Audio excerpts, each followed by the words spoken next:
What's going on, guys, and welcome back to another episode of my new career mode. This is episode number 47. How we start today's episode off here with a game against Milan away at the San Siro, and as you can see with the league table as well, coming into this game, a win could see us crowned champions with 3 games to spare. Because of Juventus' head-to-head record with us, a draw wouldn't be enough for them to stay in the title race with 3 games to go. If we won and they failed to win, a draw would leave them 9 points behind, and of course, due to the head-to-head ruling, we will be guaranteed the crown. So we had to win it. Well, we wanted to win this game, and Juventus really need to win as well to keep their chances of staying in the title race alive. So coming into this game, we could effectively win the title with 3 games to go, and the first chance would fall to us as well in the 7th minute. Florenzi strike going just over the bar and behind for a goal kick. So we were really hungry in this game, going straight for it right from the off, because of course in the last game we unfortunately did lose in the Champions League semi-final second leg to United at home, which is a real shame, which saw us not go through to the final. So coming into this game, we wanted to put it right, and yes, of course, the disappointment of the Champions League was really annoying, but coming to this game, we want to put it right, get ourselves the win, and try and secure the title. We were a little bit nervous giving the ball away a couple of times early on as Milan came forward there and should have made it 1-0, but in the 34th minute, a good chance to make it 1-0 for us. We pick out Gabbiadini, but his header ends up hitting the post, and then he ends up messing up the rebound. So it's still Milan 0, Torino 0. 5 minutes later, we were still goalless in this game, but as Choupo-Moting gets on the ball, he fake shots around Rami, goes down the right-hand side. Really good chance here for our Cameroonian striker. Shoots from a tight angle, but Lopez makes the save, and eventually Milan clear the ball away. So still goalless in this game. In the 45th minute, another good chance here as Rami gives the ball away. Immobile runs onto it, crosses the ball in, picks out Choupo-Moting, and finally we see Choupo-Moting score for the first time in several games. And he didn't really work out this season, Choupo-Moting. We signed him in January. I got him for £5 million, and I was thinking that could be a really awesome steal. Hasn't really done the job for us, sadly. He really hasn't been as good as I was hoping, but he does score there. That could prove to be a crucial goal. It's his 4th goal in the Serie A this season, and yes, of course, I brought him in primarily as a hold-up striker, a target man, if you will, to play support for Immobile or Poloski or Quagliarella or whoever's playing up front with him. But even so, he does get his 4th goal of Serie A this season. Can't be too critical, and it's Milan 0, Torino 1. In the 54th minute, that header from Immobile went just over the bar, and in the 70th minute here, another good chance to make it 2-0 as Milan give the ball away. It comes to Florenzi, who strikes it, but Diego Lopez is equal to it, and Milan scrambled the ball away. So still 1-0, but in the second half, it was all Torino really, and as Immobile finds Choupo-Moting, another good chance for us here as the Cameroonian runs clear, but Diego Lopez makes a save on a one-on-one, and Immobile's follow-up shot is blocked. So still 1-0 in this game. We were playing much better, but Milan did have a couple of chances late on in this game to try and grab themselves an equalising goal. Bate finds Kirchi here, and it would have been unbelievably frustrating for us to not win the game had Kirchi scored there, a former Torino player, but it was still 1-0, and in the stoppage time here, one of the final chances would fall to Milan. Suso gets on the ball, but the shot goes into the side netting and behind for a goal kick, and it was how the game would finish. Milan 0, Torino 1, so delighted with the win in that game. Great to bounce back after the disappointment of that Champions League semi-final exit to Manchester United. As you can see, I definitely felt like we deserved the win as well, so really pleased about that. But sadly for us, as you'll see, as Moting did win player of the match, sadly for us, Juventus did indeed win in their game against Bologna in their one of their final games of the season. So sadly, we wouldn't win the title after that game. Juventus are basically just prolonging the inevitable, though, because we're still 7 points clear with just 3 games to go. But as you can see, Alex Merritt did sign for us as well. I actually thought the future fee wouldn't happen until June, but came in May, and we signed Alex Merritt on a permanent deal for £1 million. He's only played 2 cup games for us this season. Burnley's played all the others, but even so, I like him as a backup goalkeeper. He's grown 2 ratings, and he's only 19 years old, so I'm happy with him staying here for £1 million, even though that is over his valuation. And there you go. Still also as well, that 63 rated striker decides to stay with us as well. I did say before, he's still quite young, and he's still got room to grow, so you never know, it could turn out to be okay for us in the future. But still, we take on Chievo Verona for the second and final game of today's episode here, and of course taking on Chievo Verona, second of 3 games in today's episode. We take on Chievo Verona here, away from home in Verona. So coming into this game, a great chance to wrap up the title. A win in this game would guarantee us winning the title, regardless of what Juventus do. So desperate to get that, and the first chance would fall to Chievo Verona in the 37th minute, but they didn't really get hold of the shot, and it went behind for a goal kick. So still goalless in the game.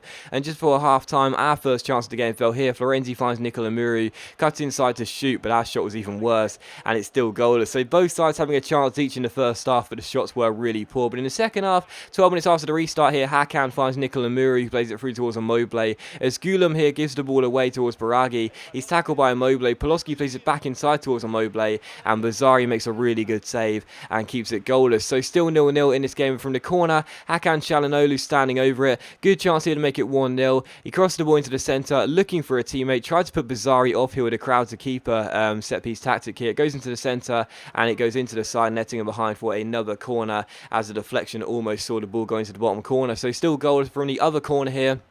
We went for the same tactic, why not? Try and corral the goalkeeper out, make him work. Hakan crossed the ball in. Poloski wins the header. It also takes a deflection, and again, the goalkeeper has to turn it behind for a corner. So still 0-0 in this game as we went in search of our first goal. But with 10 minutes to go, it was still goalless. It looked like the game was going to finish up that way, but thankfully for us, an absolute howler by Bazzari sees the ball drop to Hakan Çalhanoğlu, and with just over 10 minutes to go, Hakan scores one of the most important goals of the season, because this one is surely going to win us the Serie A title. The goalkeeper, who was doing alright in this game, didn't really cover himself in much glory there. He just punched the cross up in the air. It drops to Hakan. He didn't really strike the ball cleanly, but it found the back of the net. That's the most important thing. It's 12th goal of the Serie A season, and it's Chievo Verona 0, Torino 1. I was expecting some more dramatic celebrations, considering that could be the goal that will win us the title, but even so, 1-0 to Torino. And the 85th minute here, Poloski almost scored against his former club here to make it 2-0, but the shot ends up hitting the bar, and eventually Chievo Verona scrambled the ball away. So still 1-0,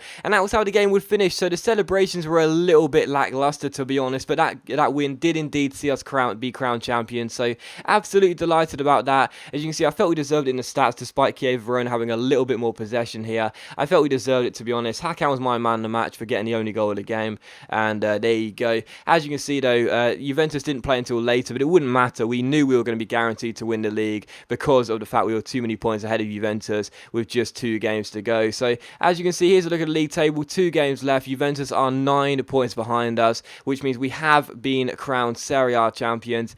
Absolutely delighted with that. And, we had to go for it this season. We really did. Last season, we were so close. We took it all the way to the final day.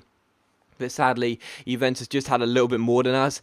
But this season, we just had to win it. We really did. I know this Torino squad isn't the best right now, but I feel so comfortable in using this team. I mean, a real testament to that is getting to the Champions League semi-finals with this pretty average squad, let's be honest. I feel really comfortable using this team. And, I felt as though because of how we did last season, we had to do, one step further. We had to go one step further this season and win the Serie A title. And I'm really glad we did it with 2 games to spare. So, really pleased with that. We take on Fiorentina for the third and final game of today's episode here. The next episode is just going to be the final day where you'll see us lift the trophy, and also as well going through the stats and the emails and stuff. But we do take on Fiorentina for the third and final game of today's episode here, and as you can see as well, I made 10 changes to the squad. Only Bernie survived, and the first chance would fall to us from this free kick, and Quagliarella ends up hitting the bar. But fortunately for us, we'd still open the scoring because it dropped to Benassi, and Benassi heads in the rebound and makes it Fiorentina 0, Torino 1. So 34 minutes in, we do open the scoring here through Benassi, our number 94,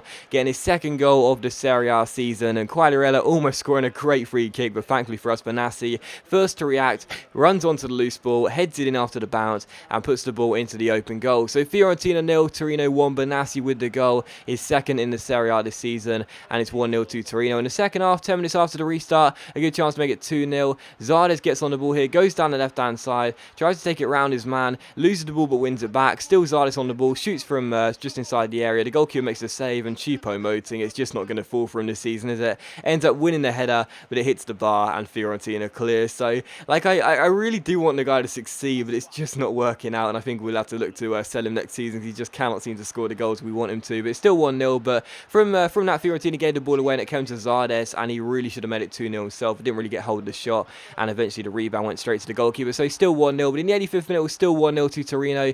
Fiorentina weren't really doing much in this game. As Galdino finds Zardes here. Zardes does make it Fiorentina 0, Torino 2. He comes off the bench, gets his second goal of the game, and Zardes is such a great impact sub, man. Seriously, that's now his 5th goal in the Serie A this season. Don't get me wrong, like I know he's been here for longer than Choupo-Moting, he's only been here for half a season, but Zlata's had less game time, and he's done really, really well in the chances he's got, man, seriously. Whenever he has got on the pitch, he's done really, really good for us, and he keeps on scoring. So that's now his 6th goal in the Serie A, sorry, not 5th, 6th goal in the Serie A season, and it's Fiorentina 0, Torino 2. And it was how the game would finish as well, a 2-0 victory for Torino, absolutely delighted about that. So despite making 10 changes, only keeping Bernie in goal because he was on a clean sheet run, we did indeed win the game by 2-0. So delighted with that, winning the penultimate game of the season. And Fiorentina last season finished in 3rd place, had a really good season. This year have been very, very poor indeed, and we demonstrated that despite using a weaker side, brushed them aside with relative ease. But that does end the episode, guys. So as always, a big thank you for watching the video. Really hope you have enjoyed it. If you have enjoyed today's episode of my new career mode, then please do leave a like, and I'll see you for the next episode very soon.